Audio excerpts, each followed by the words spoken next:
Oh, there you are. I can see you over there. And B, we've been talking about gratitude all day. Like, I heard. Gratitude has come up over and over and over again. So it leads very well into what you're going to share. Something we say at Petra is what you appreciate, appreciates. What you appreciate, appreciates. And I've known B for a long time. We actually, I used to coach a company called Advantage Media where B was as a part of that team.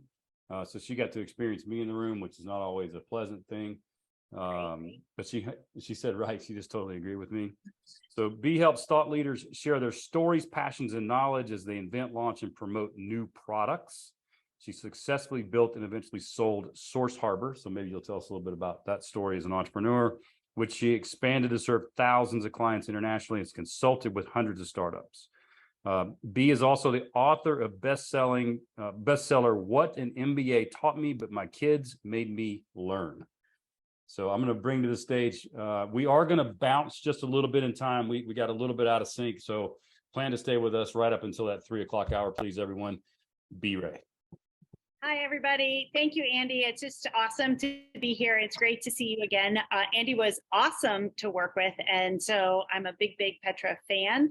So today we are going to talk about gratitude. I heard Robin talking, and I almost shut my computer and said, I'm done for the day, because she gave us an incredible talk on gratitude. I thank you for that, Robin. And we've also been talking a lot today about resilience. That word has come up. So coincidentally, I'm actually in Boston this minute because I had come to give a talk on resilience. So I have the Boston background looking back on Barrett's Harvard, where he did his Harvard business review. So it's all these things are coming together. But today we're going to talk about gratitude. And let's see.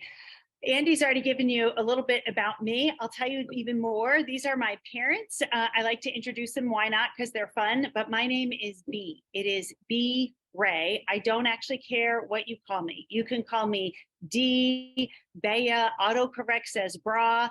I will answer to pretty much anything.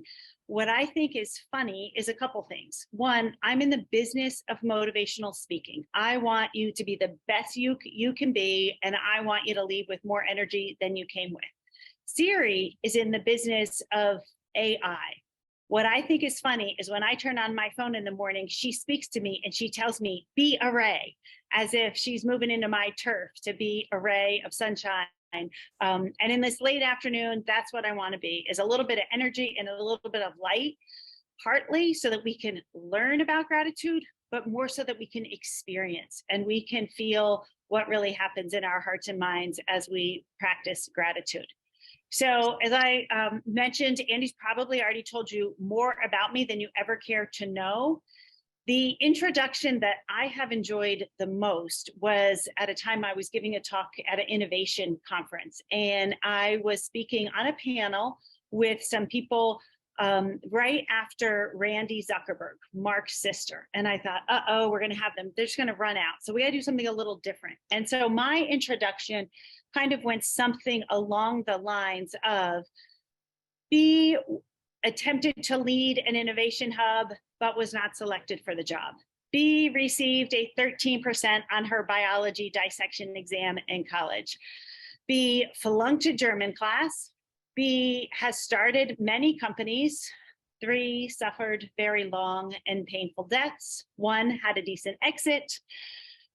B has auditioned for dozens of musical roles and secured none. Ladies and gentlemen, let's welcome B. Wray. So both sides of the coin are true. I think we all have 2 sides of the coin. And if nothing else, gratitude teaches us that depending on which one we look for, that's where we're going to run to, and that's the energy we're going to get. So we want to be mindful that failure is something we're okay to embrace as entrepreneurs, but we also want to put our head on the place where we're going, right? So I learned that business is done with people, and that's pretty much everything that I talk about. I did take 6 years off to stay at home with my children. And since you invited me to, Andy, I'll tell you a tiny bit about that. I had a company that was just getting to profitability. So I would have never considered selling this company. But I was thrilled that we'd kind of made it through this hump. And before I go back, I'll tell you, I also had been sued. So I had $4,000 worth of revenue when we started this company. And at that time, about a $2 billion company spent $500,000 suing us because we were putting them out of business. We had $4,000 worth of revenue. So we were sued. We won the lawsuit, but winning the lawsuit is surviving and spending a lot of money. Within the first weekend, I had about a $28,000 legal bill. By the end of the lawsuit, I had a $384,000 legal bill against $4,000 worth of revenue. So these were bad days. Raise your hand if you've ever had a bad day. Yeah, that's what happens in entrepreneurship. They don't last forever, so that's why they're okay to talk about. But what happened for me is people stood by me, and the more they said, don't worry, you have young kids, we'll go invest in the next round, the harder I fought. So we actually were able to survive that lawsuit. We ended up having clients in 14 different countries. And then about 5 years into it, we were in a position to sell. What happened is, maybe it was about 3 years into it, but I eventually sold in about 5 years. So we had gotten ourselves to profitability. We got out from under all of that debt. And one day I received a phone call. It was about November 1st. I had 2 tiny little children, and I had one in my belly that was coming on Thanksgiving Day. So if you don't know about tiny little children, they like Christmas, right? So I got a phone call, and this person said, would you like to buy a company? It's a competitor of yours. They're in California. They have a huge profit, and the deal must close at December 31st. And I'll never forget when I heard the words, sure. I literally looked around and thought, who said that? But it was me. I said, sure. I ran after it. I put together another bid, some with this exact same investors that had just seen me through this first round of investment, and then the lawsuit. And we placed a bid. What happened was I knew all of the competition. I knew exactly what our company was worth because there were only 3 competitors in the US. And all of us placed a bid to buy this 4th smaller company.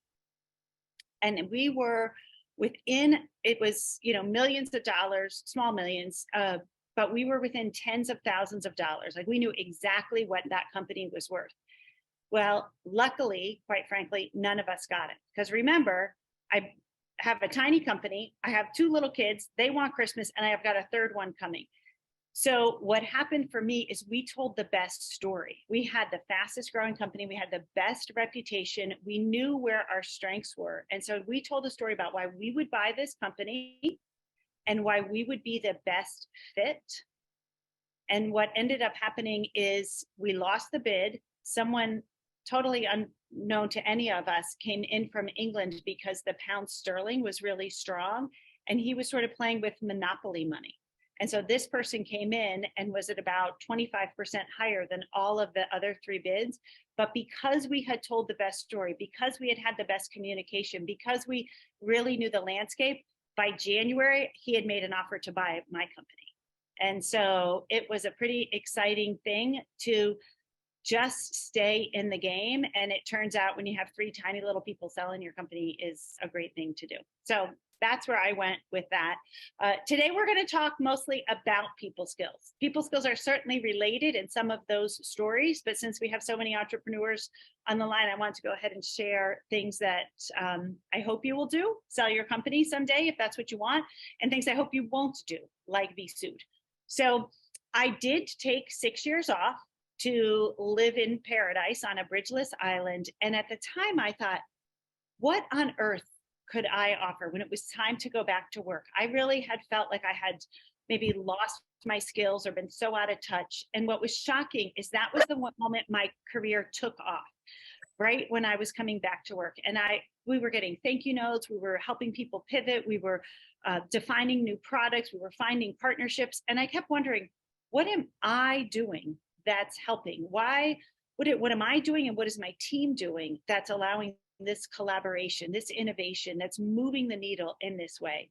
And over again, what I was able to do, I would then ask myself, and then where did I get that skill? It was not that I got it from Harvard Business School. It was not from working with hundreds or more entrepreneurs. Over and over again, the place I got the skill to make the big difference was that I had been a parent. And so that's what I love to talk about is people skills, because it turns out that the best way to learn people skills, or one great way, is to try to raise them in your own home. So I did end up publishing a book. It's called What an MBA Taught Me, but my kids made me learn. Some of you raise your hand that you've had a bad day. Have you ever had what I would call, and I think this is sort of on a different level than a bad day, a lower level, an moment, ERR. Something didn't happen the way you wanted it to happen. You wanted something and it didn't happen like you want. Can I get some love on that? Pretty much every minute, right? So I had one of those and I want to share it with you. I was launching this book. If I must say, Andy wrote me a note on the day I was supposed to launch the book and said, hey, how's that book coming? So it was a year later than that, but that's the kind of loyal friend that he is. He thinks about your goals, and I got a handwritten note in the mail. How's that coming? So great to see all of you here. I know he's pushing your goals even farther. So I finally got to launching my book. It was the pre-sale day. There's a ton of buildup for this. And all I knew was I was going to wake up, I was going to dial into Amazon.com, and there the book would be. I would dial into BarnesandNoble.com and again, enter your credit card. So we wake up, BarnesandNoble.com, it's right there. This is fantastic.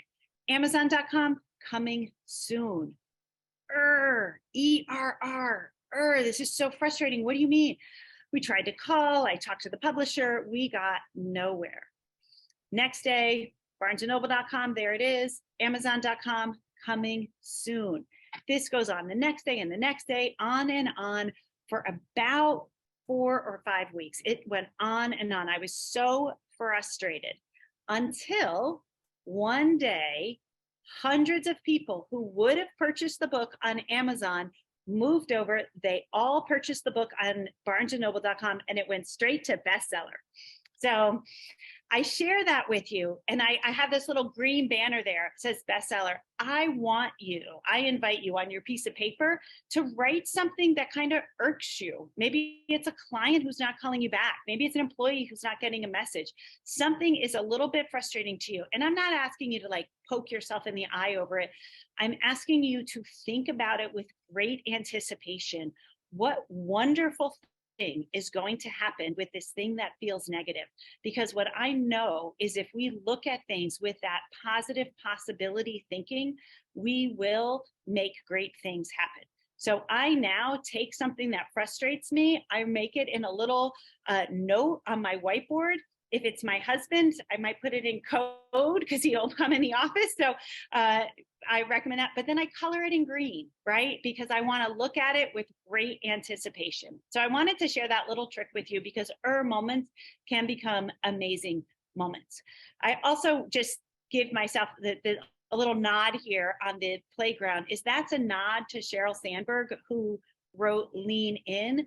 Because what she taught us is our careers are not linear ladders, they're more of a jungle gym. And I like to share that as we are thinking about people skills and connecting with one another, that no matter where we are, it's a great place to grow and learn and connect. So today we're going to focus mostly on gratitude as we talk a little bit about people skills. And I do want to share one more thing that was kind of funny about the book. I got a phone call one day and this woman says, congratulations, you have an Audible contract. I thought, oh, this is great, sign the contract. And remember, I'm in the business of telling you, be your best self. Everyone else is taken. So just go be your best self. So this woman then says to me, would you like to audition to be the narrator? And I said, oh, I'm sorry. Did you just ask me to audition to be myself? And then she went on with the process and said, sure. And here's where I send my 1-minute video. What is hilarious is I didn't win.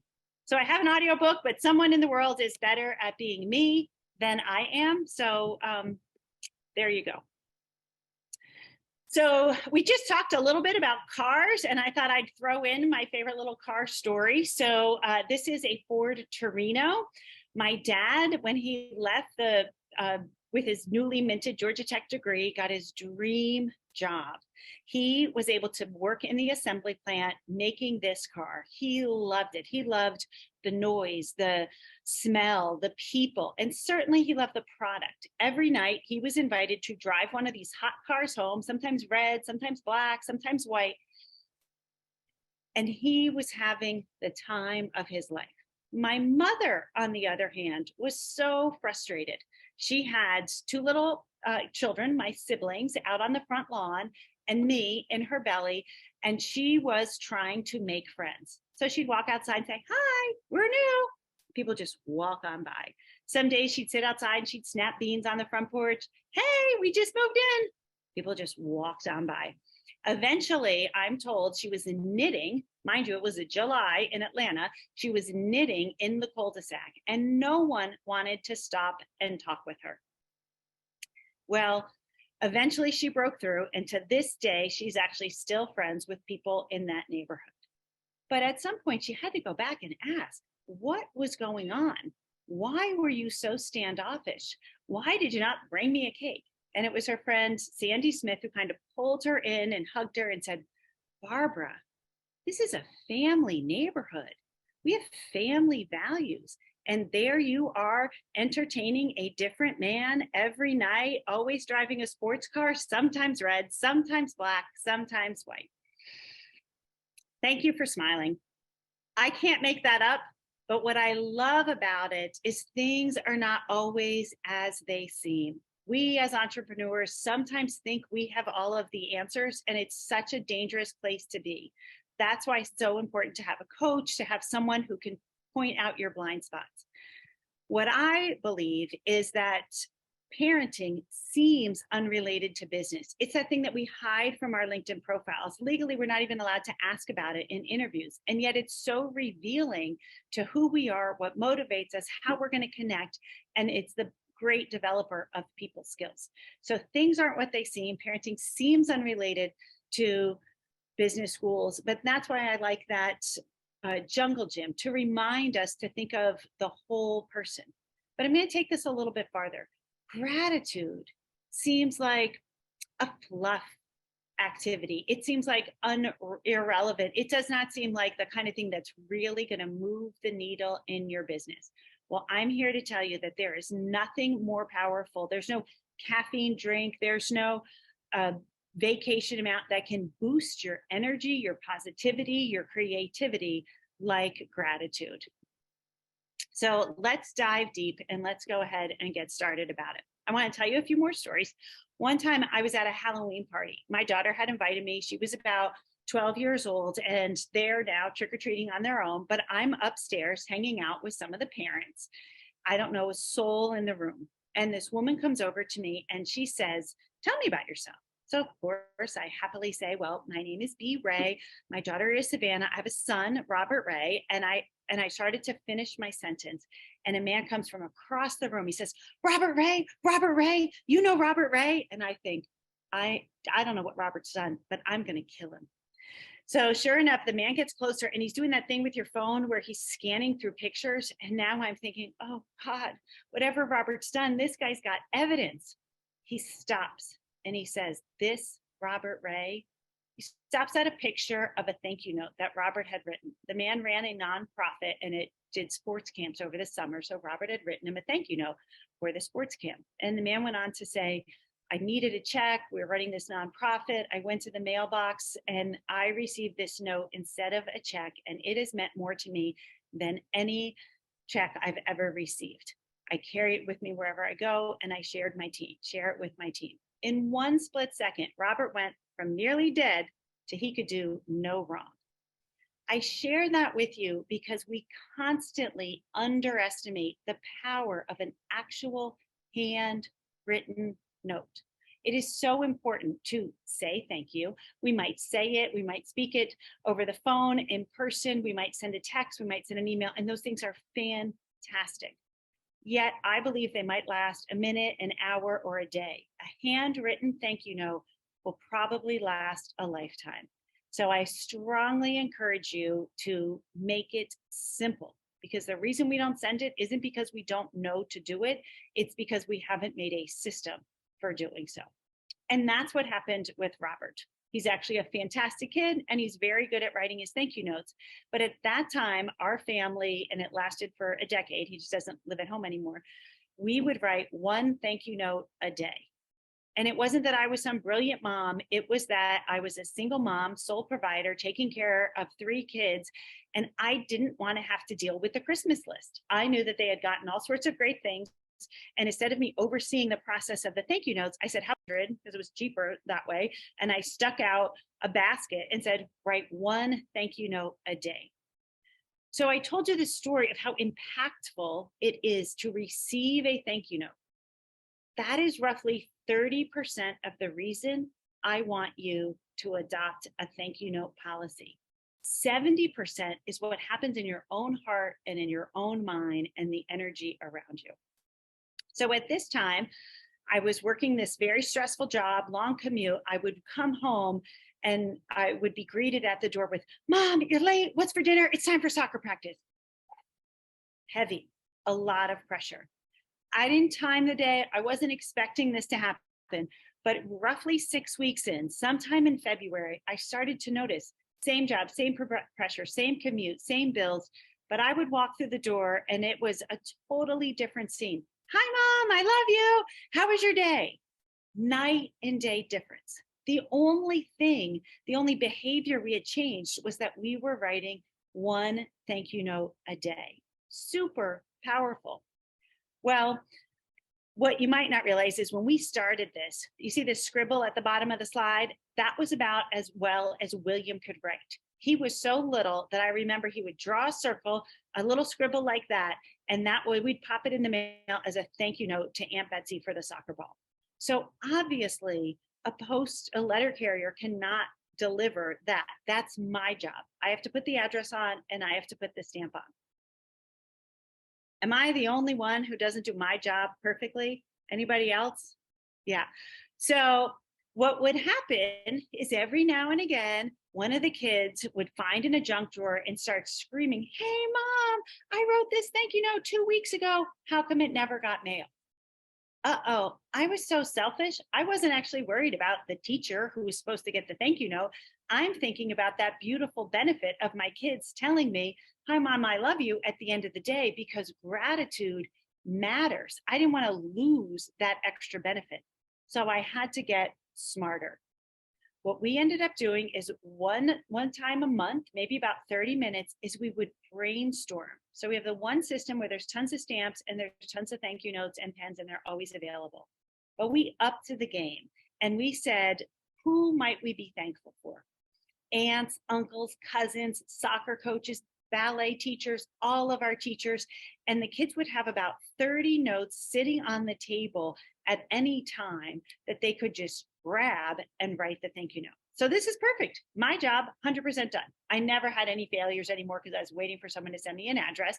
And what happened to them is they got even more motivated. Remember that 70% benefit? It multiplied. Because 2 things are happening. One, they're looking through a basket and they're seeing all of these people to whom they might be grateful, as opposed to Mom's making me do one more thing and they're having to think about it. So they're filled with gratitude over the 30, but they only have to write one note. So this was incredibly powerful. And all we did was create a system. That's it. It was taking about 3 minutes a day to get this super powerful thing done. No overseeing, everything just became systematic. Well, if you're like me, systems kind of come and go. And now this little William, who couldn't write at the time when I described that slide, is now 6'1". So I'm talking to you about sort of a 12, 13 year process. And at one time, several times, we stopped doing the pre-addressed stamped envelope program just because the kids started taking more responsibility. But for one brief moment, I forgot that we had ever done it. We were in the middle of a move. I was cleaning a bunch of things out. And as things moved around, I found 3 envelopes. They all had a stamp on it. They all had different addresses and they were sealed. We live in the humid South. So I thought they were sealed. So I just popped those babies in the mail because I always figured a late thank you note is better than no thank you note. And I know you can figure out where this is going. Sure enough, my nephew receives this thank you note on his birthday. I will never get over that out of 365 days, he receives this on his birthday. But guess what? He and his mom got in a delightful, basically hour-long conversation about how they love invisible ink. And isn't it so fun to think about what the cousins wrote for his birthday? I share that with you because even a horribly done thank you note produces a smile like this. As entrepreneurs, don't we want more things in our lives that we can't do wrong? So powerful. So we don't have a lot of time to spend, running in different directions, but I want you right at this moment on your notes to write down the name of one person that you promised to write a note to, even if it's on just a pad of paper that you pop in the mail. But go ahead and commit that today you will write one note. And I hope that over the coming days and weeks, you'll stock up on stamps and maybe even get a basket for yourself. I want to take this a little bit farther and share with you that we were doing the system at home. And at the time I was running a nonprofit. So we had 100 people, funders, volunteers, different kinds of supporters and sponsors that my team and myself were always writing notes to. Thank you so much for keeping the nonprofit running. And what was interesting is we served about 300 entrepreneurs. So it was really common for someone to come in the office for coaching, for a podcast recording or a TV show or something that we were doing. And they would constantly say, thank you so much. This was really great. And they would write us notes. And I remember one day seeing this flow of thank you cards, a great problem to have. And I thought about the system we had at home. I asked my team, hey, instead of us writing the notes, why don't we address these note cards to our funders, to our supporters, to our volunteers, and let's just stick them in a basket on the conference table. When people are coming into our office and they say, that was so great, I really appreciate the startup weekend. Instead of saying, thank you, or what have you, just say, do you have 5 minutes?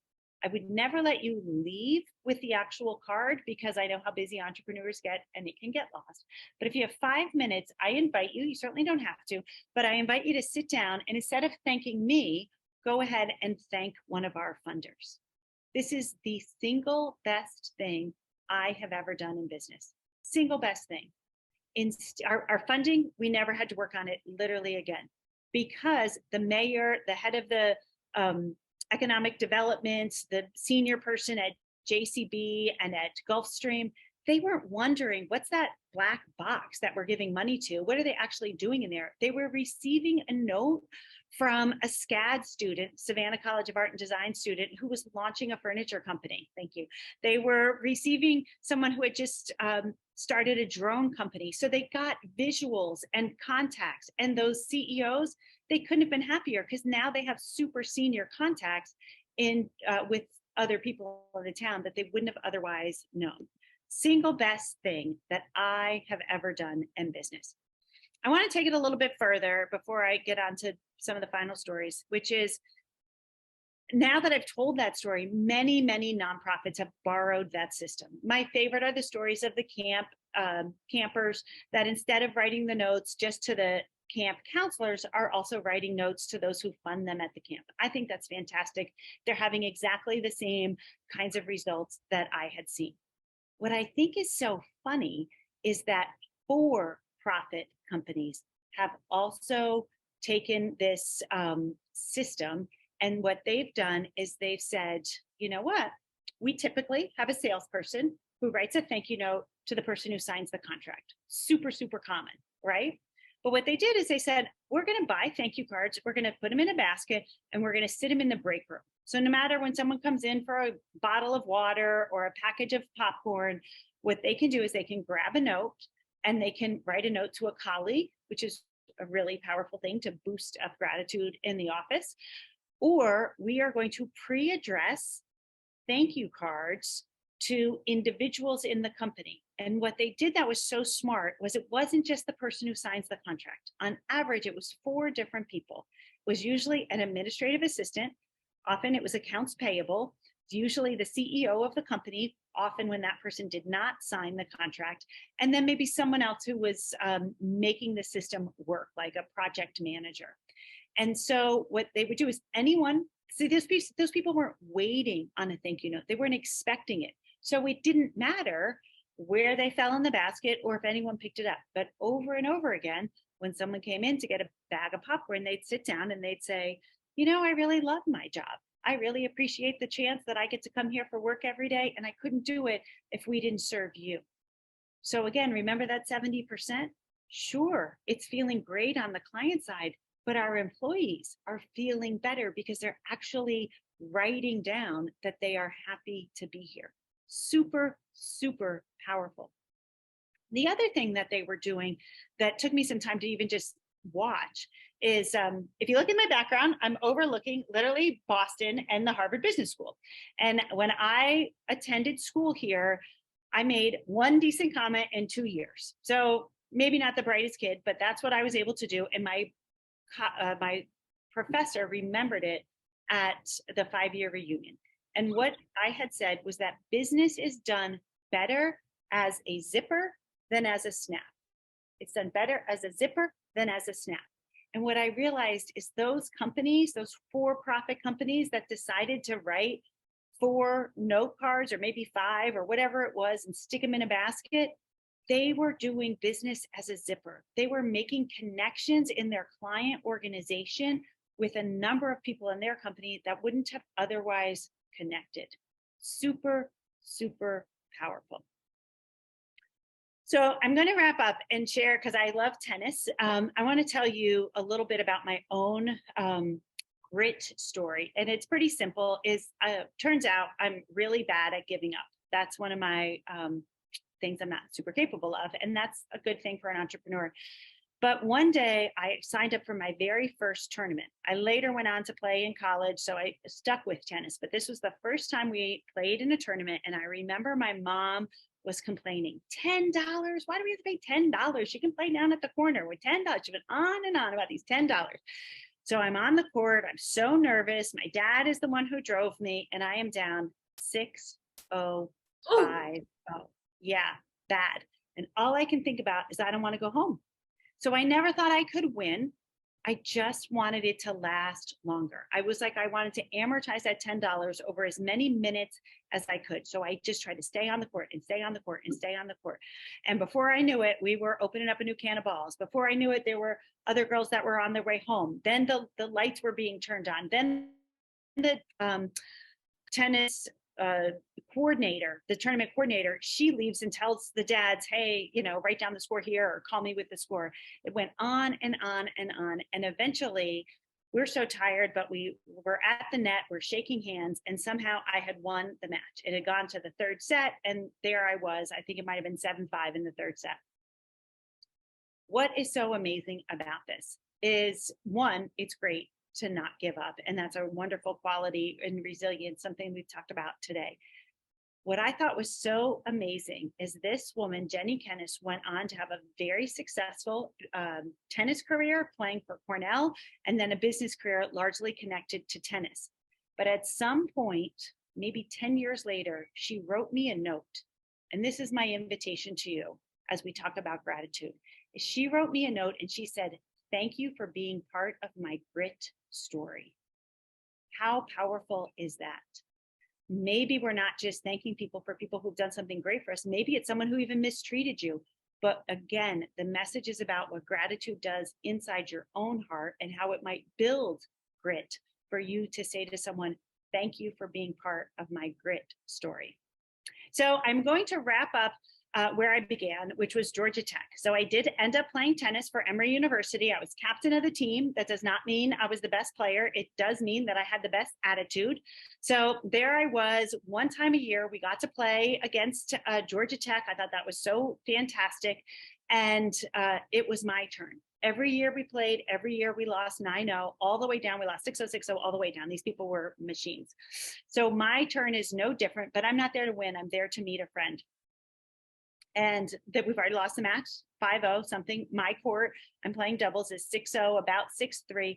And this woman beams the ball at me. I fall down and she says, "Did that hit you?" And I say, "No, no, no." I dust myself off. "It didn't hit me. I'm okay." She looks at me and she says, "I don't care if you're okay, but if it hits you, it's my point." Well, I don't know what you would have said, but I looked her straight in the eye and I said, "Does this mean we're not going to be best friends?" She didn't like that very much, but I share that with you because that's truly my heart. If I can ever help you, if you care to reach out, please do. I would be happy to help. A friend of Petra is a friend of mine. And I want to take this a tiny bit farther as we think about the power of gratitude.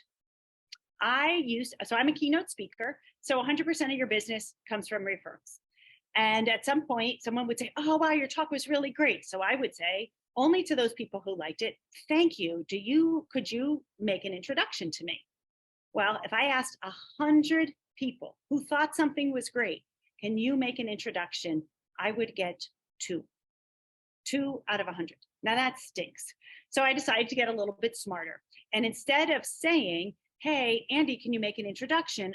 and make him think of to whom, and to make him think of what would he say, I will hand him my media kit and I will say, "Andy, if you know an event coordinator, can you please pass on my media kit? I would really appreciate that." So I did two things a little bit smarter.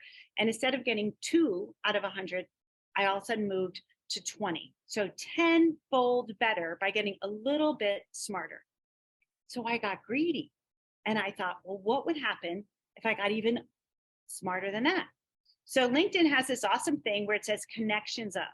So I don't actually have to ask Andy, "Do you know an event coordinator?" I can look at connections of and say, "Hey, Andy, I see that you know Jennifer Hoberman. She puts on this amazing conference about finance in Atlanta." And I say something great.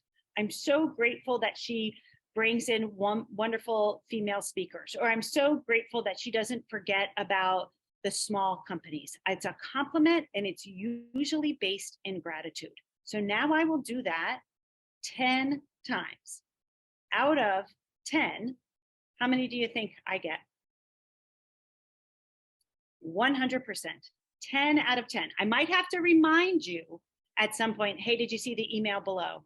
But that to me is an example of how the world needs more positivity. We need more compliments, and people love to hear that someone is grateful.